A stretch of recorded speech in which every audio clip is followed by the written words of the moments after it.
तो दोस्तों आज के इस वीडियो में मैं आप लोगों को दो बड़े अपडेटों के बारे में बताऊंगा, जिनमें सबसे पहले तो साउथ कोरिया के एयरक्राफ्ट कैरियर के प्रोजेक्ट मतलब CVX एयरक्राफ्ट कैरियर के बारे में बताऊंगा, जिसे आखिरी मोमेंट में फंडिंग मिला। जबकि वीडियो के आखिरी हिस्से में मैं आप लोगों को P8 मैरीटाइम सर्विलेंस एयरक्राफ्टों में इस्तेमाल होने वाले गेम चेंजर मिसाइल LRASM के बारे में बताऊंगा, और ये भी बताऊंगा कि क्या ये इंडिया के P8I जैसे एयरक्राफ्टों के लिए भी गेम चेंजर बन सकेगा। तो डिटेल में जानने के लिए वीडियो के आखिर तक बने रहिए और चैनल को सब्सक्राइब और वीडियो को लाइक जरूर कीजिए। तो दोस्तों हेलीकॉप्टर कैरियरों को निर्माण करने के बाद अब साउथ कोरिया के द्वारा एक लाइट एयरक्राफ्ट कैरियरों को भी निर्माण करने का इरादा बनाया गया है। बेसिकली साउथ कोरिया अपने लाइट एयरक्राफ्ट कैरियर के ऊपर F-35B जैसे एयरक्राफ्टों का इस्तेमाल करना चाहता है। रिपोर्ट में यह भी बताया जा रहा है कि साउथ कोरिया असल में इस तरीके के एयरक्राफ्ट कैरियरों को अपने बेड़े में इसीलिए शामिल करना चाहता है क्योंकि साउथ कोरिया को एक तरीके से नॉर्थ कोरिया और चाइना जैसे देशों से खतरा भी है, और ऐसे एयरक्राफ्ट कैरियर साउथ कोरिया के मैरीटाइम सिक्योरिटी को मजबूत कर सकेगा। दोस्तों इवन आप सब लोगों को यह भी पता है कि साउथ कोरिया के इर्द गिर्द कैसे चाइना अपने घेराबंदी कर रहा है, और साउथ चाइना सी ईस्ट चाइना सी के बाद चाइना पैसिफिक ओशन में भी अपना कदम जमाने का प्रयास कर रहा है। और चाइना का जो इरादा है, इससे यह भी कहना गलत नहीं होगा कि भविष्य में साउथ कोरिया की सिक्योरिटी भी चाइना के कारण खतरे में आ सकता है। ऐसे में एयरक्राफ्ट कैरियर, बड़े जहाज या फिर अन्य हथियारों की आवश्यकता खाली साउथ कोरिया को नहीं बल्कि लगभग इस रीजन के हर एक देश को है। और दोस्तों साउथ कोरिया जिस एयरक्राफ्ट कैरियर के प्रोजेक्ट मतलब CVX एयरक्राफ्ट कैरियर के प्रोजेक्ट को आगे बढ़ाना चाहता है, उसे आखिरी मोमेंट में फंडिंग का अप्रूवल मिल गया। रिपोर्ट में बताया जा रहा है कि 3 दिसंबर के दिन साउथ कोरिया के प्लानरी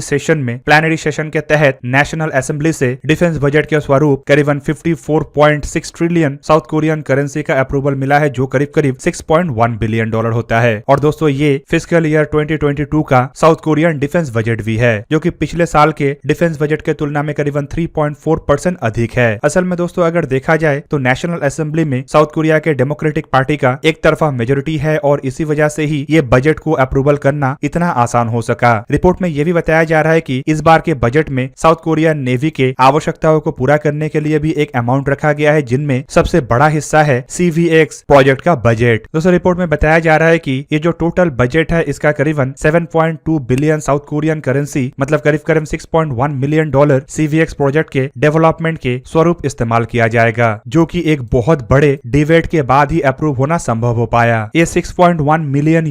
के टोटल बजट में करीब करीब $5.2 मिलियन मतलब 6.2 billion south Korean currency allocate किया गया है CVX प्रोजेक्ट के प्राइमरी डिजाइन के लिए, जबकि 0.85 बिलियन साउथ कोरियन करेंसी या फिर कहे तो 0.72 मिलियन एलोकेट किया गया है एयरक्राफ्ट रिलेटेड एक्सपेंसेस के लिए, जबकि बाकी के अमाउंट मतलब करीब करीब 0.99 बिलियन साउथ कोरियन करेंसी या फिर कहे तो 0.84 मिलियन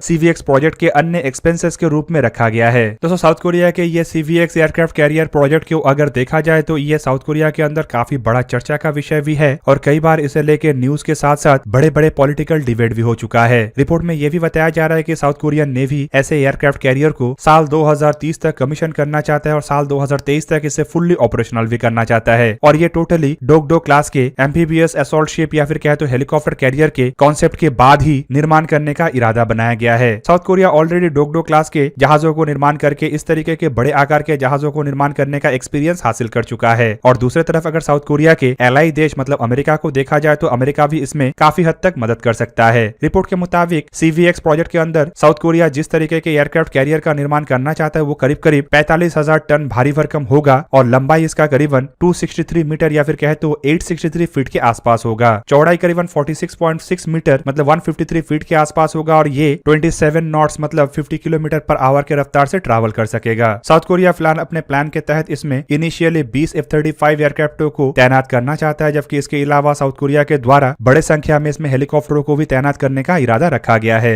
फिलहाल दोस्तों साउथ कोरिया के डिफेंस बजट के 2022 के हिस्से में जो CVX कैरियर के लिए एलोकेट किया गया है, ये एयरक्राफ्ट कैरियर के डिजाइन और इनिशियल काम के शुरुआत के लिए ही है, और अगर इस साल इसके अप्रूवल मिला है तो संभावित साउथ कोरिया के द्वारा नेक्स्ट ईयर में ही इसके काम शुरू कर दिया जाए। और अगर सही तरीके से साउथ कोरिया के द्वारा इसके ऊपर काम किया जाता है और कोई डिले नहीं होता है, तो एक्सपेक्ट किया जा रहा है कि साउथ कोरिया अगले दशक तक अपने एक प्रॉपर एयरक्राफ्ट कैरियर के मालिक भी होगा। दोस्तों अब चलिए वीडियो का दूसरा हिस्सा मतलब LRASM मिसाइल के बारे में जानते हैं। तो दोस्तों रिपोर्टों में बताया जा रहा है कि अमेरिकी नेवी के द्वारा अपने P8A Poseidon maritime patrol recognition एयरक्राफ्टों में अब AGM-158C long range anti ship missile मतलब LRASM मिसाइलों को इंटीग्रेट करने का इरादा बनाया जा रहा है, और इसके लिए बोइंग कंपनी को $74 मिलियन के कॉन्ट्रैक्ट दिया गया है, जिसके तहत बोइंग कंपनी के द्वारा इन मिसाइलों को P-8A एयरक्राफ्टों में इंटीग्रेट करने के लिए आवश्यक सॉफ्टवेयर और हार्डवेयर डेवलप किया जाएगा। और दोस्तों रिपोर्टों में यह भी बताया जा रहा है कि अमेरिका की तरफ से जो P-8A पोसाइडन एयरक्राफ्टों में AGM-158C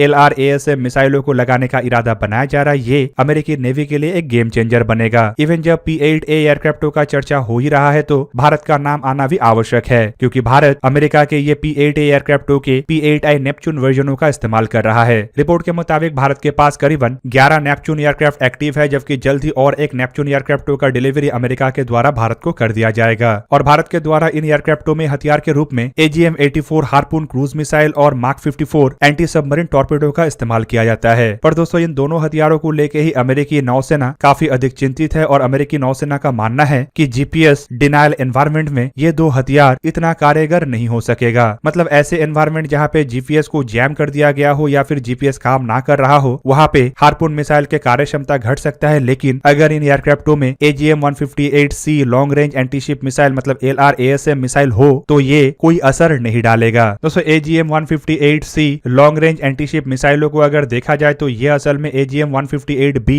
joint air to surface strike missile extended range version के नेवल वर्जन है, जो कि एक क्रूज मिसाइल है और इसे एयर लॉन्च कैपेबिलिटी के साथ जोड़ा गया है ताकि long range advance anti surface capability को हासिल किया जा सके। ये एक बहुत ही प्रिसीजन गाइडेड मिसाइल है और बेहतरीन टेक्नोलॉजी से लैस एक ऐसा मिसाइल है जिसे रोक पाना या फिर डिटेक्ट कर पाना लगभग नामुमकिन है। एयरफोर्स के ये जॉइंट स्ट्राइक मिसाइलों को देखते हुए ही नेवी के द्वारा लॉन्ग रेंज एंटीशिप मिसाइलों के डेवलपमेंट के ऊपर फोकस लाया गया। दोस्तों रिपोर्ट के मुताबिक ये जो LRASM मिसाइल है ये काफी हद तक इंटेलिजेंस सर्वेलेंस और रिकॉनेसेंस प्लेटफॉर्म के ऊपर डिपेंड नहीं करता है और नेटवर्क लिंक और GPS नेविगेशन के जैम होने के एनवायरनमेंट में भी काम कर सकता है। इलेक्ट्रॉनिक वॉरफेयर को भी ये काउंटर करने में सक्षम है और इसमें semi automatic guided system algorithm का इस्तेमाल किया गया है, जिसके वजह से टारगेट के कम से कम जानकारी होने के बावजूद भी ये मिसाइल टारगेट को पिन पॉइंट एक्यूरेसी से हिट करने में सक्षम है। दोस्तों लॉन्ग रेंज एंटीशिप मिसाइल मतलब LRASM को अगर देखा जाए तो इसके टोटल 2 वेरिएंट है, जिनमें एयर लॉन्च वेरिएंटों का वजन 1100 किलोग्राम है, जिसमें 450 kilogram blast fragmented penetrator warhead का इस्तेमाल किया गया है, जबकि शिप लॉन्च वर्जन का वजन करीबन 2000 किलोग्राम है और इसमें भी 450 किलोग्राम के ब्लास्ट फ्रेगमेंटेड पेनिट्रेटेड वॉरहेड का इस्तेमाल किया गया है। डार्पा की रिपोर्ट के मुताबिक ये जो लॉन्ग रेंज एंटीशिप मिसाइल है इसका रेंज करीबन 370 किलोमीटर है, पर कुछ अमेरिकी एक्सपर्टों का मानना है कि इसका रेंज इससे अधिक है और करीबन 560 किलोमीटर तक है। अमेरिका फिलहाल अपने जो P-8A पोसाइडन एयरक्राफ्टों में इन मिसाइलों को इंटीग्रेट करने का इरादा बना रहा है। उसमें इरादे के तहत अक्टूबर 2024 तक अमेरिकी नेवी अपने पहले एयरक्राफ्टों में इन मिसाइलों को इंटीग्रेट करना चाहता है, जबकि साल 2026 तक सभी एयरक्राफ्टों को इन मिसाइलों से लैस करना चाहता है। इवन अगर देखा जाए तो अमेरिका खाली अपने ही P-8A पोसाइडन एयरक्राफ्टों में इन मिसाइलों को इंटीग्रेट नहीं करना चाहता है, बल्कि अमेरिका अपने एलाई देशों के एयरक्राफ्टों में भी ऐसे मिसाइलों को चाहता है ताकि अमेरिका के एलाई भी स्ट्रॉन्ग हो और चाइना देश जैसे देशों के खिलाफ बनने वाले गठबंधन में भी मजबूती आए। अमेरिका के बाद अगर इन एयरक्राफ्टों के इस्तेमाल करते देशों को देखा जाए तो सबसे अधिक मात्रा में ऑस्ट्रेलिया ही इसका इस्तेमाल कर रहा है और ऑस्ट्रेलिया के पास ऐसे करीबन 12 एयरक्राफ्ट ऑपरेशनल है, जबकि जल्द ही भारत का संख्या इससे अधिक हो जाएगा, क्योंकि कुछ दिनों में भारत को एक एयरक्राफ्टों के डिलीवरी के साथ ये संख्या 12 और रिपोर्ट में बताया जा रहा है कि भारत करीबन और ऐसे 6 एयरक्राफ्टों को खरीद के संख्या को 18 करना चाहता है। इन दोनों देशों के अलावा न्यूजीलैंड के पास 4, नॉर्वे के पास 5, साउथ कोरिया के द्वारा 6 एयरक्राफ्टों का ऑर्डर किया गया है और यूनाइटेड किंगडम के पास करीबन 9 ऐसा एयरक्राफ्ट है। इवन दोस्तों एक्सपेक्ट ये भी किया जा रहा है कि अमेरिका के बाद संभावित भारत ऐसा पहला देश बने जो इसमें लॉन्ग रेंज एंटीशिप मिसाइलों का इस्तेमाल करे। पर देखना यह भी है कि अमेरिका कितना हद तक भारत को यह मिसाइल देने को तैयार होता है और भारत जो अपना खुद का मिसाइलों का डेवलपमेंट कर रहा है, क्या भारत उसे इस्तेमाल करेगा और अमेरिका उसे इस्तेमाल करने का परमिशन देगा। तो दोस्तों ये था आज का वीडियो। अगर आपको वीडियो अच्छा लगा तो इसे लाइक कीजिए और मेरे चैनल को सब्सक्राइब कीजिए और साथ में बना हुआ बेल आइकन को भी प्रेस कर दीजिए ताकि आप मेरा वीडियो देख पाए सबसे पहले। जय हिंद।